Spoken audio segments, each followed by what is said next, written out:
নিৰ্বাচনৰ প্ৰাক মুহূৰ্তত কংগ্ৰেছ এক নতুন সংকটৰ সন্মুখীন হৈছে। কংগ্ৰেছৰ দুজনকৈ জ্যেষ্ঠ নেতাই আজি কংগ্ৰেছ ত্যাগ কৰিছে, কংগ্ৰেছৰ নীতিৰ বিৰুদ্ধে মাত মাতি।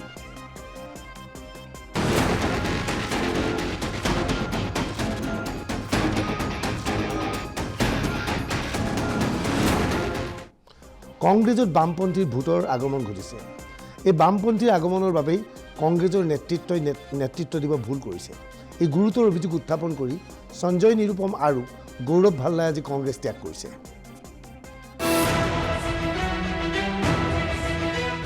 লোকসভা নিৰ্বাচনৰ প্ৰাক মুহূৰ্তত হঠাৎ বিপদত পৰিছে কংগ্ৰেছ।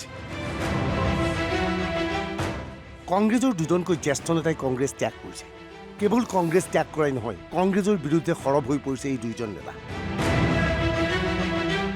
এইজন সঞ্জয় নিৰুপম আৰু এইজন গৌৰৱ ভাল্লা। দুইকে টেলিভিছনৰ স্ক্ৰীণত আমি প্ৰায়ে দেখা পাইছিলোঁ। এই দুই নেতাই কংগ্ৰেছ ত্যাগ কৰিছে। সঞ্জয় নিৰুপম মহাৰাষ্ট্ৰ কংগ্ৰেছৰ জ্যেষ্ঠ নেতা, 2010 চনত উত্তৰ মুম্বাইৰ সাংসদ। সঞ্জয় নিৰুপম অতিষ্ঠ হৈ পৰিছে কংগ্ৰেছৰ কাম কাজত, সেয়েহে কংগ্ৰেছ ত্যাগ কৰিছে। গৌৰৱ ভাল্লা কংগ্ৰেছৰ জ্যেষ্ঠ মুখপাত্ৰ, বিজেপিৰ নীতিক সঘনাই সমালোচনা। গৌৰৱ ভাল্লাই কংগ্ৰেছ ত্যাগ কৰিছে। কেৱল কংগ্ৰেছ ত্যাগ কৰাই নহয়, গৌৰৱ ভাল্লাই বিজেপিত যোগদান কৰিছে। কংগ্ৰেছৰ এই নেতাসকল অসন্তুষ্ট হৈ পৰিছে মূলতঃ ৰাম মন্দিৰক কেন্দ্ৰ কৰি। ৰাম মন্দিৰৰ প্ৰাণ প্ৰতিষ্ঠান অনুষ্ঠান বৰ্জন কৰিছিল কংগ্ৰেছে।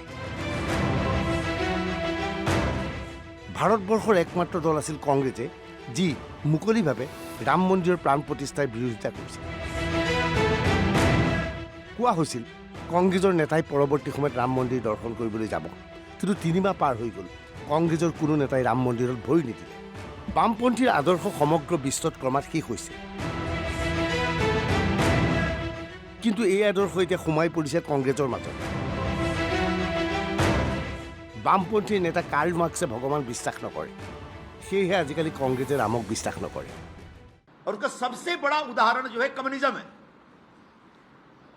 1917 में बोल्शेविक रिवॉल्यूशन के बाद कम्युनिज्म आता है और रशिया में कम्युनिज्म की क्रांति होती है। रशिया में इतना बड़ा एक कम्युनिस्ट सरकार बन जाती है, उसका पूरी दुनिया में इसका प्रचार होता है।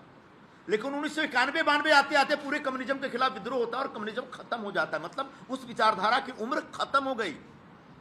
बिल्कुल 70 वर्षों के बाद आज हिंदुस्तान में जो नेहरूवियन सेकुलरिज्म है, जिसमें धर्म के आग्रह का विरोध होता है, धर्म के अस्तित्व का विरोध होता है, धार्मिक होने का विरोध होता है, उसकी उम्र अब खत्म हो चुकी है। और इसको मानने समझने के लिए कांग्रेस पार्टी तैयार नहीं है। आज दुर्भाग्य यह है कि उन नेहरूवियन सेकुलरिज्म को सबसे ज्यादा तेजी से लेकर चलने वाले लोग हैं, वो कम्युनिस्ट हैं, हिंदुस्तान के लेफ्टिस्ट हैं। वो खुद ही खत्म हो चुके हैं। परसों मैं एक चैनल पे बोल रहा था कि पूरे कांग्रेस पार्टी पे लेफ्टिस्ट अप्रोच भर गया, हावी हो गया।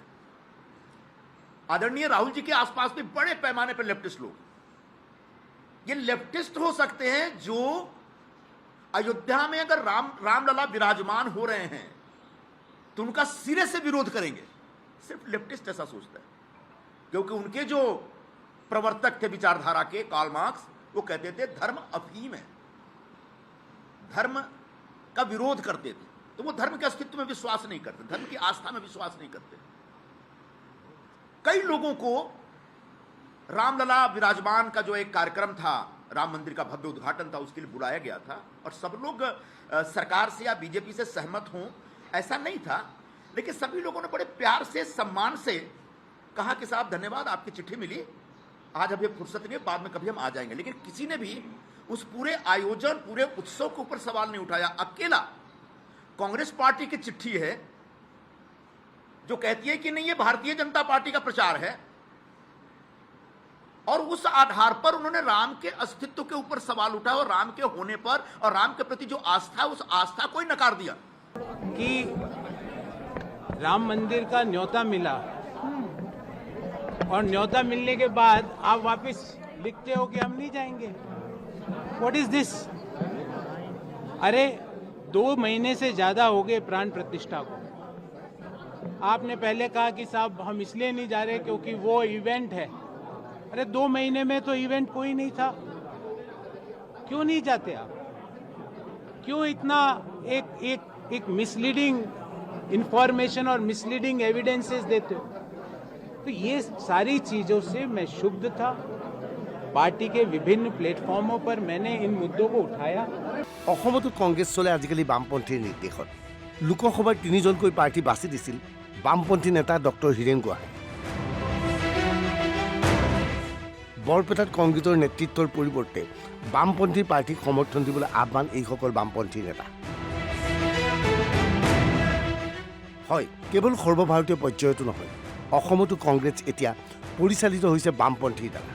আচলতে কংগ্ৰেছত এতিয়া নেতৃত্বৰ অভাৱ ঘটিছে নেকি? सुबह कुछ बयान, शाम को कुछ बयान।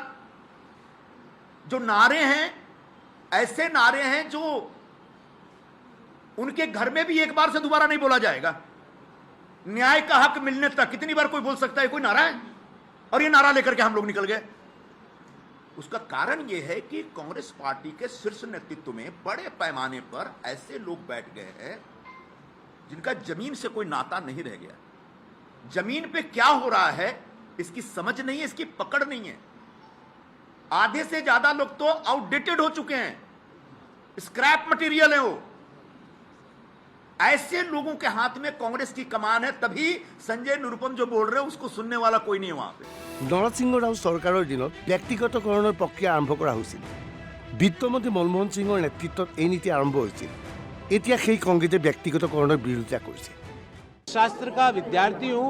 हम कांग्रेस पार्टी आज उन नीतियों का विरोध कर रही है जो नीतियां कांग्रेस की सरकार ने चलाई थी। वैश्वीकरण, निजीकरण, लिबरलाइजेशन, उदारीकरण, ये सारी नीतियां पीवी नरसिम्हा राव जी की सरकार में डॉक्टर मनमोहन सिंह जी जब वित्त मंत्री थे वो लाए। आज हम उन नीतियों का विरोध करते हैं, ओपन मार्केट्स का विरोध करते हैं। देश में कहीं भी we are abusing. Air India का विनिवेश हुआ, उसका विरोध करो। अरे there are something which requires a commonality and that commonality is the growth of our country. हम सब पार्टी में बाद में हैं, पहले एक देश में रहते हैं। उस देश के विकास के लिए जो नीतियां हैं उनका विरोध करके ना तो राजनीतिक दल आगे बढ़ सकते हैं ना व्यक्ति आगे बढ़ सकते हैं। গৌৰৱ ভাল্লাই পৰৱৰ্তী সময়ত বিজেপিত যোগদান কৰে। Bureau report, NB news.